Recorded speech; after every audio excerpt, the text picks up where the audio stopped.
I don't know what it is about corn. It might be my Midwest upbringing. It brings back great memories. The flavor's great. One of my favorite ways to deal with it is to literally just cream it and cook it basically so it tastes just like it got picked off the cob in a hot summer day, and cook it as little as possible. To cream it, the first thing you would do is pierce the kernels.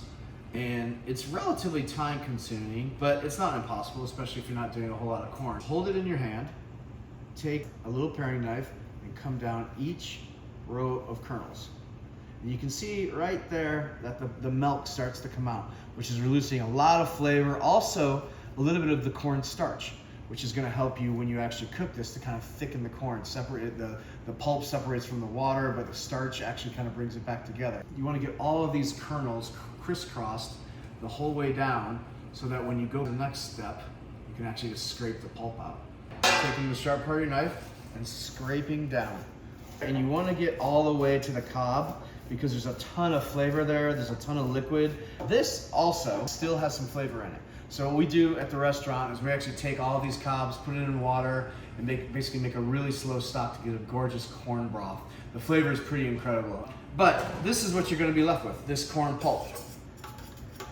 Now, this method is totally fine, you can do it, but if you're into ease, there is this tool called the corn creamer that after doing hours and hours of corn over multiple years, I find that there's gotta be an easier way to do this. There's a number of places you can find them online. They're so inexpensive. We've had this one for quite a while. We go through them a lot. Whenever I go do an event somewhere, I end up having to leave them because the chefs are like, oh my God, I want that.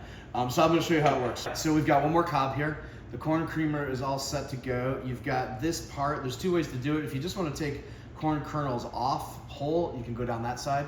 But to cream them, you're going down this side, and then the little teeth right there are gonna grab the pulp and scrape the cob all in one motion.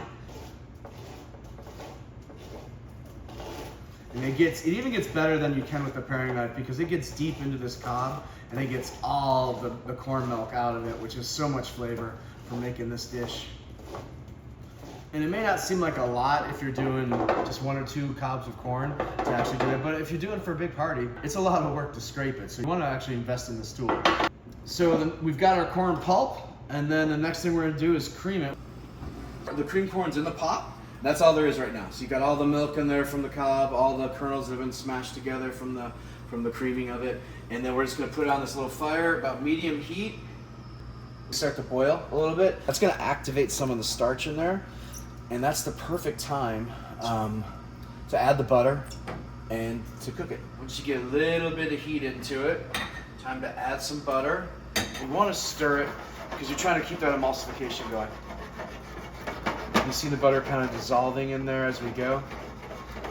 And again, I'm not trying to alter this too much. I'm literally trying to warm it, activate the starches in it and warm it so that the flavor is about as fresh as possible, just like you picked it right off the cob. You can see it starts to get kind of silky looking. And you get this emulsification. Salt is all you really need to bring out the flavor of the corn. It's pretty close to perfect. Right here, you can kind of see this one little nub of butter finishing. Now the thing about this is it's not going to hold really well, right? So it's not a really strong emulsification. This is one of the things you want to do kind of at the last second and serve it. So let's say you're serving with chicken or fish. You want to roast that off, get it ready, have this ready to go, and the last second kind of make this nice and creamy. But this is a perfect emulsification. And that's it. And so we're just going to put it into our little container. And that's it. It's like a little corn custard.